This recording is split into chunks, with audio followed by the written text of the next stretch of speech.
Bismillahirrahmanirrahim. Assalamualaikum warahmatullahi wabarakatuh. Nabi yang dimaksud itu ialah Nabi Daniel alaihissalam. Nabi Daniel adalah seorang nabi yang diutus di kalangan Bani Israel. Namun dalam kisah berikut ini dikatakan bahwa Sayyidina Umar bin Khattab radhiyallahu anhu menyembunyikan jasad Nabi Daniel dari manusia dan tidak ada yang mengetahui kecuali hanya 2 orang saja. Lantas, mengapa Sayyidina Umar menyembunyikan jasad Nabi Daniel? Simak terus video ini sampai akhir hanya di channel Lensa Aswaja.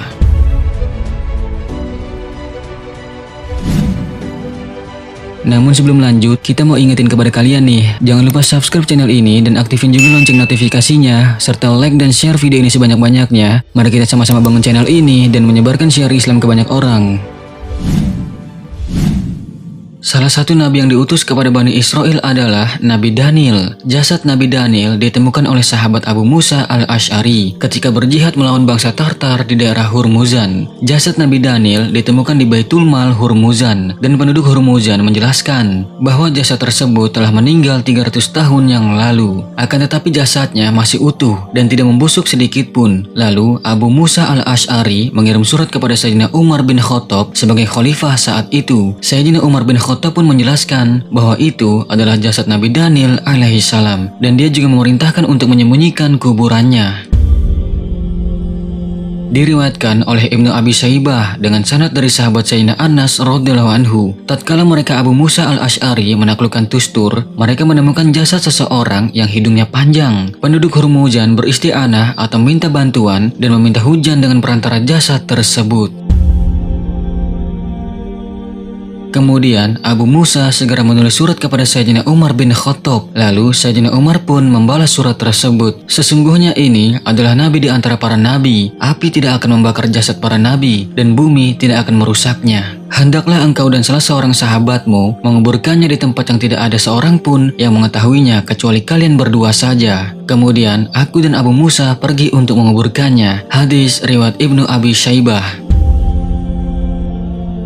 Saat itu, cara yang dilakukan untuk menyembunyikan kubur Nabi Daniel yaitu dengan cara para sahabat menggali 13 lubang kuburan di sungai dengan airnya yang dibendung sementara, lalu menguburkannya pada salah satu lubang di malam harinya, sehingga tidak ada yang mengetahui pasti di mana Nabi Daniel dikuburkan. Hal selaras juga diriwayatkan oleh Imam Al-Baihaqi dalam Dalailun Nubuwah dari Khalid bin Dinar dari Abu Aliyah yang mengatakan, aku berkata kepada Abu Aliyah, apa yang kalian lakukan pada jasad Nabi tersebut? Maka Abu Aliyah berkata, kami menggali di sungai yang airnya dibendung sementara sebanyak 13 lubang kubur yang terpisah-pisah. Lalu pada saat malam harinya kami menguburkannya dan kami ratakan semua kubur tersebut agar manusia tidak mengetahui dan tidak menggalinya kembali. Hadis riwayat Al-Baihaqi.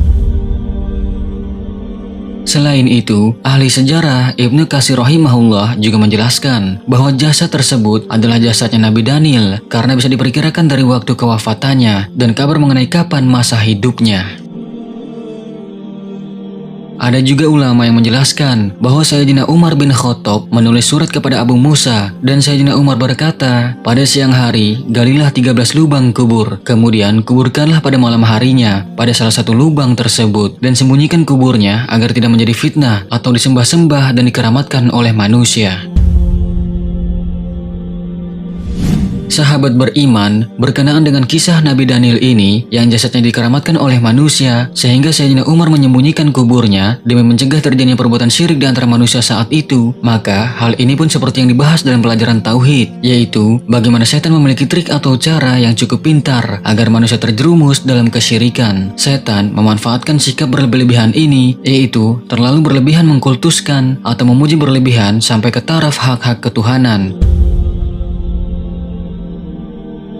Dan tahukah kalian, sebenarnya berhala yang disembah orang kafir Quraisy dahulunya itu, ternyata mereka itu adalah orang-orang yang soleh. Misalnya yang disebut dengan Dewa Lata, yang disebut dalam Al-Quran. Ia dahulunya adalah orang yang soleh, yang sering membagikan roti bagi jamaah haji. Begitu juga dengan berhala pertama di muka bumi ini, yang disembah oleh kaum Nabi Nuh alaihissalam dahulu. Mereka adalah orang-orang yang soleh pula. Allah subhanahu wa ta'ala berfirman, dan mereka kaum Nabi Nuh berkata, janganlah sekali-kali kamu meninggalkan penyembahan Tuhan-Tuhan kamu kamu, dan janganlah sekali-kali kamu meninggalkan penyembahan Wat, Suwa, Yagut, Ya'uk maupun Nasr. Al-Quran Surat Nuh ayat 23. Berdasarkan ayat tersebut, yang dimaksud dengan Wat, Suwa, Yagut, Ya'uk maupun Nasr yaitu orang-orang soleh dahulunya yang kemudian disembah. Lantas, mengapa mereka bisa sampai disembah? Dalam hal ini, Ibnu Abbas yang merupakan ahli tafsir pun menceritakannya bagaimana terjadinya kesyirikan pertama kali di muka bumi ini. Pertama-tama, ketika orang soleh ini meninggal, kaumnya merasa kehilangan sekali. Akhirnya, datang bisikan setan agar membuat gambar dan patung orang soleh tersebut. Saat itu, bukan untuk disembah, akan tetapi untuk mengingatkan agar kembali semangat beribadah. Lalu, datanglah generasi mereka yang selanjutnya. Maka, setan membisikkan mereka pula bahwa patung ini memiliki keistimewaan, semisalnya bisa memberikan berkah dan sebagainya. Lalu, datang pula generasi selanjutnya yang makin jauh dengan ilmu agama. Akhirnya, setan bisa mempengaruhi mereka, dan patung-patung tadi pun disembah sebagai berhala. Dan begitulah penjelasan singkat tentang gambaran awal mula pertama kali kesyirikan terjadi di muka bumi ini.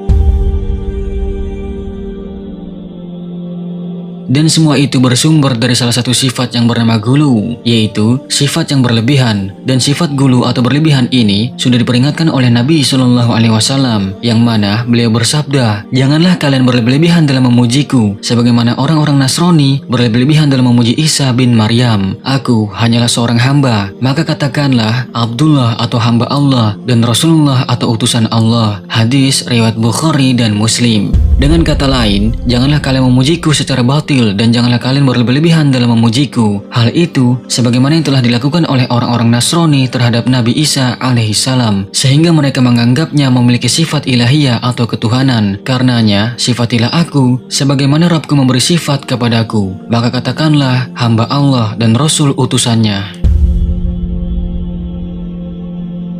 Dalam hadis lain, Rasulullah SAW juga bersabda, "Jauhkanlah diri kalian dari gulu atau berlebihan dalam agama, karena sesungguhnya sikap gulu ini telah membinasakan orang-orang sebelum kalian." Hadis riwayat Ahmad, An-Nasai, Ibnu Majah, Ibnu Khuzaimah, dan lainnya.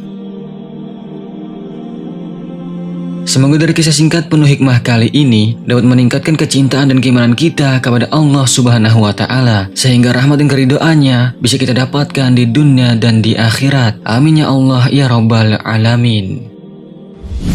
Jangan lupa like dan share video ini sebanyak-banyaknya, yang mudah-mudahan ini bisa menjadi ladang pahala jariah bagi kita. Terima kasih, sampai jumpa di video selanjutnya, dan sungguh kebenaran hanya milik Allah Subhanahu wa Ta'ala, dan mohon maaf jika ada kesalahan, itu merupakan suatu kelalaian dari kami. Wallahu a'lamu bishawab. Wassalamualaikum warahmatullahi wabarakatuh.